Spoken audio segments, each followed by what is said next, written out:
अस्सलाम वालेकुम जी, welcome back to another vlog. Hope आप सब ठीक ठाक होंगे। मैं भी बिल्कुल ठीक हूँ। और ये व्लॉग मैंने स्टार्ट किया है शाम से। यहाँ पर मैं निकाल रही हूँ छोलिया, क्योंकि इस दफ़ा हम छोलिया लेकर आए थे। सीज़न का फ़र्स्ट टाइम का बनाने लगे हैं, तो छोलिया निकाल रहे थे यहाँ पर। और छोलिया वाले पुलाव बनाने का प्लान है मेरा। मुझे पता, मैंने प्रीवियस व्लॉग में भी आपके साथ राइस ही शेयर किया था, लेकिन फिर एक ही दिन गुजरा है तो हमने छोलिया मंगा ली। और ये फिर फ्रेश ही निकाला जाए तो ही ठीक रहता है।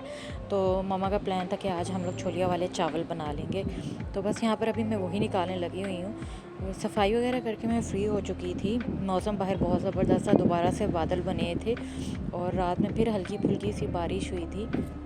तो आजकल माशाल्लाह रोज़े अल्लाह ताला ने आने से पहले ही बड़े ठंडे कर दिए हैं। अच्छा, मैं कोई 1.5-2 घंटे लगा के छोलिया निकाल कर फिर एंड पे भाभी आ गई थी मेरे साथ हेल्पर आने, हम दोनों ने निकाल लिया था। तो उसके बाद मैं किचन में आ गई थी। अब यहाँ पर मैं अपनी प्रिपरेशंस करूँ। और सब्ज़ी निकालते निकालते ना आपके हाथ इतने थक जाते हैं, ये मूंगरे तोड़ते ये छोलिया बनाते हुए। मेरे थंब के नेल के अंदर जाके छोलिया का छिलका लगा था और इतनी बुरी तरह वो दुख रहा था ना, जैसे टॉम एंड जेरी में टॉम का नहीं वो अंगूठा ऑन ऑफ होता रेड कलर का, चोट लगने के बाद बिल्कुल उस तरह से हो रहा था। अब मैंने चावल भिगो के रख दिए थे, 2 घंटे के चावल भिगो लिए थे। पहले तो मैं भूल ही गई थी कि मुझे चावल भी भिगोने हैं, और फिर मुझे मम्मा ने भेजा कि चावल तो भिगोए नहीं है, तो अभी इतनी जल्दी किस तरह बनेंगे, क्योंकि सेला चावल को सोख करके रखना पड़ता है ना। तो मैं भिगो कर गई थी और फिर भाभी ने आके बताया कि उनका तो पानी खुश्क हुआ पड़ा है। फिर दोबारा उनमें पानी डाला और उतने में मैं भी फ्री होकर किचन में आ गई थी। तो यहाँ पर अब ना मैं प्याज को हमेशा की तरह से ग्रेटर पर ग्रेट करूँगी, क्योंकि इस तरह स्लाइस किया ना बड़े ईजी रहते हैं। इनका छिलका आजकल आ रहा है ज़रा मोटा सा, बड़ा ना थिक सा आ रहा है। वो नाइफ़ के साथ बिल्कुल करें ना तो हाथ बड़ी जल्दी थक जाते हैं।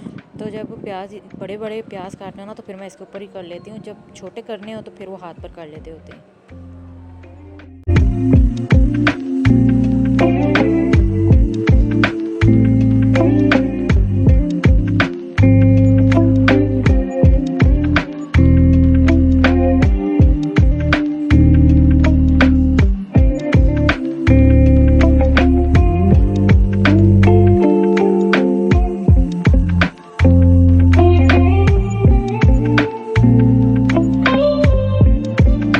अब यहाँ पर हमेशा की तरह मैं साबुत मसाले भी डाल दूँगी इसके अंदर, जैसे लौंग हो गए, काली मिर्चें हो गई, दालचीनी हो गई, सौंफ का फूल हो गया। तो ये सारी चीज़ें मैं इसके अंदर डाल दूँगी। ज़ीरा अभी ख़त्म हुआ था, ज़ीरा नहीं था पास, तो वो नहीं डालूँगी। उसके अलावा बाकी चीज़ें मैंने इसके अंदर डाल दी हैं।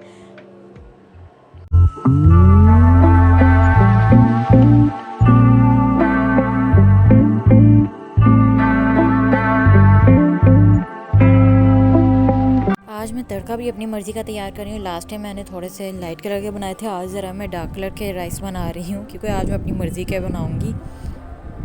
अच्छा जी, मुझे कमेंट्स में बता दें आप लोग कहाँ कहाँ से ये वीडियो वॉच कर रहे हैं, कौन से सिटी से वॉच कर रहे हैं, और अपना नेम भी मेंशन कर दें, ताकि मैं नेक्स्ट व्लॉग में आप लोग का नेम लेकर आप लोग को थैंक यू कह सकूँ वॉच करने के लिए। और यहाँ पे रूटीन के मुताबिक मैं इसके अंदर स्पाइसेस वगैरह ऐड कर रही हूँ। आपको कौन से वाले राइस सबसे ज़्यादा पसंद है, मुझे उसके बारे में भी बताएँ। और किस टाइप के आपको मतलब वाइट में पसंद है या फिर ब्राउन में पसंद है, तड़के वाले कैसे वाले राइस पसंद है, और अपनी फेवरेट डिश भी मेंशन कर दें। मैं आप सबको नेक्स्ट व्लॉग में इंशाल्लाह ताला मेंशन करती जाऊँगी।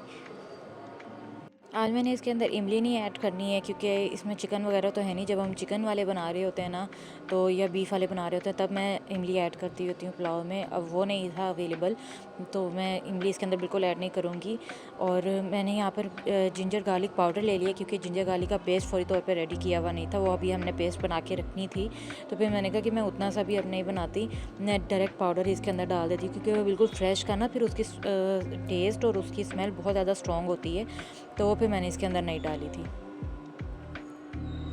पता नहीं मैंने पहले कभी आपके साथ शेयर किया या नहीं किया, लेकिन जब भी राइस बन रहे होते हैं ना, मैं बना रही होती, कोई भी बना रहा होता है ना, मुझे खुशबू भी आ जाए तो मुझे ना नॉस्टैल्जिया होता है। मुझे मेरे बचपन के सारे टाइम याद आ जाते हैं, जब हम लोग शहर में खेला करते थे ना छोटे होते हुए, और मम्मा बनाती होती थी और किचन में विंडो होती थी बहुत सारी, बहुत बड़ी सारी, तो वहाँ से मम्मा ना देख रही होती थी हमें शहर में खेलते हुए। हम लोग साइकिलिंग कर रहे होते थे तीनों बहन भाई और खेल रहे होते थे। कभी हम लोग शॉपकीपर और कस्टमर बने होते थे, तो साथ मम्मा बना रही होती थी खाना और हम लोग ऐसे प्रिटेंड करते थे जैसे मम्मा रेस्टोरेंट की ओनर है और वो खाना बना रही हैं, और हमें इतना भी नहीं पता होता था कि रेस्टोरेंट का ओनर नहीं खाना बनाता होता, शेफ़ बनाता होता है। और हम लोग ऐसे प्रिटेंड करते थे कि जैसे सारा ना एक गेम का सीन है और हम लोग इसमें जिस तरह सिम्स होते हैं ना, उस तरह से हम लोग इसके प्लेयर्स हैं। यहाँ पर हम लोग यहाँ पे अपनी शॉप बनाकर खेल रहे हैं और मैं बड़ी रिच लेडी बनी होती थी कि मेरे पास बहुत ज़्यादा पैसे होते थे और मैं कभी कुछ ख़रीदने जा रही हूँ, कभी कुछ। और हमने पेपर को ना छोटे छोटे पीसीस कट करके उनको हमने नोट बनाया होता था, उसके ऊपर हमने 50, 100, 200 इस तरह लिखा होता था। और एक जगह पे मेरे भाई ने शॉप बनाई होती थी और स्टेयर्स जो ऊपर की तरफ जाती थी ना, उसमें मेरे छोटे भाई ने बनाई होती थी। और फिर हम इस तरह प्रिटेंड करते थे कि मैं बहुत ज़्यादा ट्रैवल करके आई हूँ साइकिल पे। और तब साइकिल जो बच्चों वाली होती ना, जिसके आगे तरह तरह के फेसेस लगे होते थे, जिसके कभी कोई डियर बना हुआ है, कोई हॉर्स बना हुआ है, वो वाली साइकिल्स होती थी हमारे पास। और मैं प्रिटेंड करती थी कि मैं साइकिल पे नहीं, मैं घोड़े पर बैठ कर आई हूँ और यहाँ से ना मैं बहुत सारी चीज़ें ख़रीद के जा रही हूँ और फिर एक लंबा सा राउंड लेती थी मैं सहन में, और ऐसे प्रिटेंड करते थे जैसे कि मैंने बहुत ज़्यादा ना रास्ता बदल के मैं दूसरी शॉप पर आई हूँ, और बार बार मैं उन्हीं से ही जाकर चीज़ें ख़रीदती थी।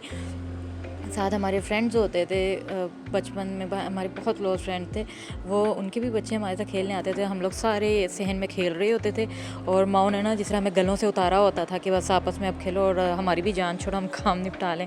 तो वो दोनों अक्सर होता था कि सेम डे पे सेम ही खाने बना रहे होते थे। तो जब भी मुझे प्याज के तड़के की खुशबू आती है ना, मुझे वो सारे सीन दोबारा से याद आ जाते हैं। और ना अब तो वो आंटी भी हयात नहीं है, तो इतनी खूबसूरत, इतनी गोल्डन मेमोरीज़ है ना। कभी कभी इतनी बेसिक चीज़ों के साथ आपकी इतनी ज़्यादा मेमोरीज़ आपकी जुड़ी होती हैं कि वो छोटा सा आपको हिंट मिलने की देर होती है और आप कहाँ वापस पीछे चले जाते हैं अपने टाइम में। अच्छा, ये जिस बैग में से आप मुझे कुकुम्बर्स निकालते हुए देख रहे हैं ना, ये सफ़ायर का परफ्यूम का बैग था मेरे भाई का। वो उसे हमने लिया था, हमने कहा कि परफ्यूम तुम्हारा हाफ़ हो चुका है तो ये शॉपिंग बैग हमें दे दो। इसके अंदर हम लोगों ने कुकुम्बर्स डाल दिए, क्योंकि ये जो इस तरह ये फार्मेसी वाले और ये सफ़ायर के जो बैग्स होते हैं ना, या फिर ये गौरमे के बैग्स होते हैं जो सॉफ्ट टिकन टाइप चीज़ के बने होते हैं ना, इसके अंदर वेजेस आपकी बहुत फ्रेश रहती हैं। और हम लोगों का मोस्टली जो सलाद था ना, वो फ्रिज में गलने लग जाता था, क्योंकि हम लोग वीक से ऊपर रखते थे और टेम्परेचर बहुत लो रखते थे फ्रिज का, तो उसकी वजह से ना वो फ्रीज़ होने लग जाता था और नरम पड़ने लग जाता था, पानी निकलता था उसमें से। तो इसके अंदर जब रखें ना, तो बहुत देर तक ना आपके वेजिटेबल्स बड़े फ्रेश रहते हैं। तो अब हमारे कुकम्बर्स हों, कैबेज हों या धनिया हो, इनके अंदर रखें ना तो बहुत ज़्यादा टाइम निकाल जाते हैं। मोस्टली हम लोग वीक से ऊपर ही ले जाते होते हैं, क्योंकि इतना कोई ढंग से खाता नहीं है सलाद। लेकिन फिर भी हम लोग जब राइस बनाए हैं इस तरह के कोई रेसिपी ट्राई करें उसके साथ, तो हम लोग फिर लाजमी बना लेते होते हैं। हमारे घर में बस मम्मा को शौक़ है सलाद का, और कोई ढंग से खाता ही नहीं है, तो फिर वो पड़े रहे ना ज़्यादा देर तक तो वो नरम होने लग जाते हैं। तो अभी इस हैक के बाद से तो अब जितनी मर्ज़ी देर हम लोग रखें हमें फ़िक्र नहीं होती है, उतनी देर ही हमारी वेजिटेबल्स बड़ी फ़्रेश रहती हैं। तो अब यहाँ पर मैं सलाद भी साथ में तैयार कर लूँगी, और पानी मैंने राइस में डाल दिया था, और मैंने साथ में बीटरूट ले ली, कुकम्बर ले लिए, मेरे पास कैबेज थी और प्याज थे, मैंने चॉप कटिंग करके धो के ऑलरेडी रख लिए थे, उनकी कड़वाहट निकल जाए, क्योंकि प्याज आजकल कड़वा भी बहुत ज़्यादा आ रहा है। और बीटरूट तो बहुत देर की पड़ी हुई थी, लास्ट वीक लेकर आए थे, वो भी पड़ी हुई थी, 2-3 लेकर आते हैं और वो भी पड़ी रह जाती हैं। तो इस दफ़ा हमने कहा कि इसको भी मैं काट करके रख लूँ। मैं ये शौक़ से खा लेती हूँ, कभी कभार इस पर विनेगर डाल के, नमक डाल के मैं खाती हूँ। कहते हैं इससे ब्लड बहुत ज़्यादा बनता है, ब्लड सर्कुलेशन भी अच्छी होती है, और जिनको खून की कमी होती है ना, उनके लिए भी बहुत अच्छा है। मेरी एक आंटी को डॉक्टर ने बताया था कि खून की कमी के लिए ना आप बीटरूट के ऊपर विनेगर डाल के, एप्पल साइडर विनेगर जो होता है, और सॉल्ट डालकर खाएं, इससे खून बनेगा। तो ये मैं सलाद में अगर कभी लूँ ना, तो फिर मैं ये बीटरूट लाजमी ले लेती हूँ, या फिर जो मैं चनों का सलाद बनाती हूँ उसमें मैं डाल देती होती हूँ। वो मैंने आपसे कई दफ़ा वीडियो आपके साथ शेयर की हुई है, चनों के सलाद वाली। अभी वो भी बॉईल होने वाले थे और मैंने इसके साथ वही बॉईल करने रखने थे, पर मुझे याद ही नहीं रहा। और अब मैं जब वीडियो एडिट कर थी तब मुझे याद आया, क्योंकि वो बेवक्त की भूख में ना बड़ा ज़बरदस्त रह जाता है कि आपको लेट नाइट कभी भूख लग जाए कुछ भी ना, तो वो प्रोटीन रिच है, उसमें फ़ाइबर बहुत ज़्यादा होता है, और उसमें ना कोई कैलोरी या कार्ब्स वगैरह का इतना इशू नहीं होता है।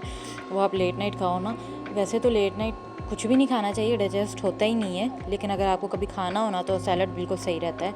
उस टाइम पे ना आप रोटी खा सकते हो ना राइस खा सकते हो, ब्लोटिंग हो जाती है, तो वो एक अलग से इशू है। अच्छा, मैंने यहाँ पे इतनी बोंगी मारी, मैंने इतनी बड़ी कैबेज को डायरेक्ट ग्रेट करने की कोशिश की है, उसको कट किए बगैर। बस मैं शॉर्टकट लेना चाह रही थी कि मुझे लगता है इसको काटना ना पड़े, वैसे फैल जाती है। लेकिन अब अल्लाह करे बस मम्मा ना देखें इस वीडियो को, वरना फिर मुझे डांट पड़ेगी कि तुमने क्या बोंगी मारी है यहाँ पर, क्योंकि मुझे अक्सर ही इन चीज़ों के बारे में ना डांट पड़ती रही, और अभी भी जब कभी मेरा दाव लगे ना तो मैं लगा लेती हूँ। लेकिन चलो कोई नहीं, अब मैंने यहाँ पे कर लिया है ग्रेट। और यहाँ पे कुकम्बर भी मैंने कट करके रख लिए, बहुत छोटे छोटे नहीं मैंने इनको किए, इनके क्यूब्स किए लास्ट टाइम की तरह, लेकिन ट्रायंगल शेप में मैंने इनको कट कर लिया। कैबेज मैंने यहाँ पर लगा देनी है, और इसके साथ अब मैं बीट रूट को कट करके रख दूँगी। और इस पॉइंट पर तो ना मुझे भूल ही गया था कि जो मैंने प्याज चॉप करके रखे हैं वो भी मैंने सैलड में ऐड करने हैं, तो फिर मुझे बाद में याद आया था, तो फिर बाद में मैंने उसको ऐड किया था। और साथ साथ मैं काउंटर साफ़ किए जा रही हूँ, क्योंकि काउंटर गंदा हो जाए ना तो फिर उलझन भी बड़ी ज़्यादा होती है। और यहाँ पे साथ साथ हम लोग बर्तन धो के रखते हैं ना, तो फिर भी कहीं ना कहीं से बचाते बचाते भी काउंटर थोड़ा बहुत गीला हुआ ही रहता है, तो उसको देख के ना बड़ी उलझन बहुत होती है। उसको फिर साथ साथ ही हम साफ़ किए रखते हैं, और हैंकरचीफ बाबर मारी रखते हैं। उसके ऊपर हमने 2-3 डस्टर्स रखे हुए हैं किचन की शेल्फ्स के लिए, और फिर उसको साथ साथ हमें यहाँ ड्राई रखना पड़ता है, वरना ऐसे चिप चिप सी भी लगती है, और फिर पानी नीचे गिर जाए तो नीचे भी कीचड़ सा होने लग जाता है। और नीचे चूँकि हमारे ऑफ वाइट टाइल्स हैं, क्रीम कलर की टाइल्स हैं, तो उसको हर वक्त साफ़ रखना भी बड़ा ज़रूरी है। वो गंदी होकर बहुत ही बुरी लगती हैं, तो हम लोग दिन में पता नहीं कितनी दफ़ा ही किचन भी धो लेते हैं, और कितनी दफ़ा ही हम लोग शेल्फ़ की डस्टिंग भी कर देते होते हैं।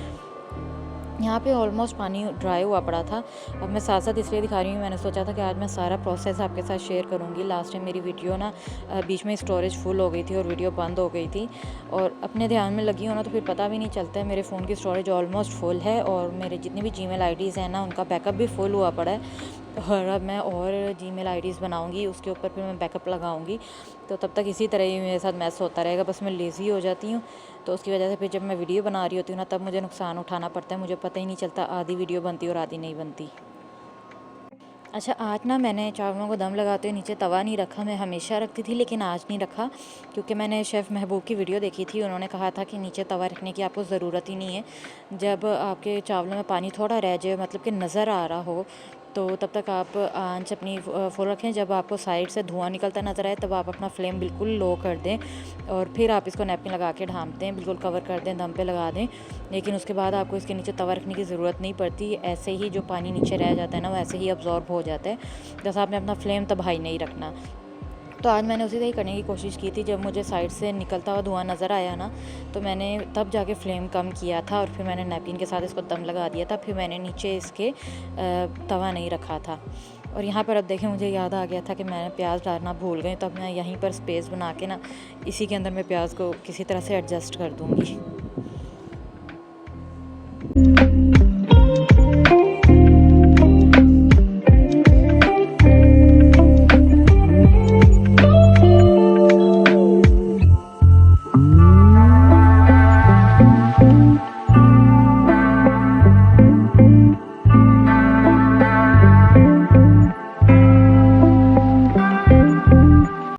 देखें, यहाँ पे फिर से मेरी वीडियो रिकॉर्ड होना बंद हो गई थी, और मैंने मिंट रायता यहाँ पे बनाया था, तो मैं जस्ट वैसे ही दिखा रही हूँ कि ये वाला रायता मैंने बनाया था। और आज मैंने थोड़ा सा ज़्यादा डाला था इसके अंदर मिंट चटनी को, और यहाँ पर अब पता भी चल रहा है, वीडियो में भी नज़र आ रहा है कि मैंने काफ़ी ग्रीन कलर की चटनी बनाई थी, और आज ज़्यादा टेस्टी बना था क्योंकि आज हमने इसके अंदर मिंट चटनी ज़्यादा डाली थी। यहाँ पर चावल भी मेरे रेडी हो गए थे, मैंने दम खोल दिया था इनका।